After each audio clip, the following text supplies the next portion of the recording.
বহুতে ভাবে ফেচবুকত ভিডিঅ' বনাও আৰু ঘৰতে বহি বহি খাওঁ। এয়া দেখিছানে, চব্জি বজাৰ কৰি আনিবলগীয়া হৈছে। এনেও কোনেও বহাই বহাই ঘৰতে নোখোৱায়। চব্জি বজাৰ কৰি আনি সকলো সমস্ত কাম কৰি খুৱাই, আনক খুৱাই, নিজেও খাই লৈ পেলাই আজৰি হৈহে দুই এটা ভিডিঅ' বনাওঁ, আপোনালোকৰ মাজলৈ আগবঢ়াওঁ। তাকে অকণমান দিওঁ, নিজেও নিজৰ কাৰণেতো সময় অকণ উলিয়াব লাগিব, হয় নহয়? সেই সময়কণ উলিয়াই আপোনালোকক ভিডিঅ' দুই এটা দিওঁ। তাকে চাই কিছুমানে ভাল পায়, কিছুমানে বেয়া পাই লৈ পেলাই যি টি কমেণ্ট কৰে। নাভাবিব যেন আমি অকল ভিডিঅ'কে বনাই থাকোঁ আৰু একো কাম বন নকৰোঁ। সেইবোৰ দেখিছেনে, এইবোৰ যদি কৰি মেলি নানো কোনো ওপৰতে নোখোৱায়। বুজি পালে? অকল আপোনালোকে ঘৰত কাম কৰি নাখায়, আমিও কাম কৰি খাবলগীয়া হয়।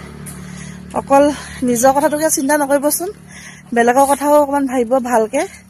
নিগেটিভ কথা সকলো নিগেটিভভাৱে নল'বচোন, পজিটিভভাৱেও ল'ব। তেতিয়াহে নিজলৈও ভাল, আনলৈও ভাল। এতিয়া খোজকাঢ়ি গৈ বজাৰ কৰি আনিবলগীয়া হৈছে। আপোনালোকেতো মোক ঘৰতে আনি বহাই খোৱাহি নাই, নিজেতো কৰি খাবলগীয়া হৈছে। মানুহটোও নাথাকে, ছোৱালীজনীক খুৱাইছোঁ, মাহঁতক খুৱাইছোঁ, নিজেও খাইছোঁ। তাকে ক'লোঁ আৰু আজিৰ পৰা বেয়া কমেণ্ট নিদিব দেই।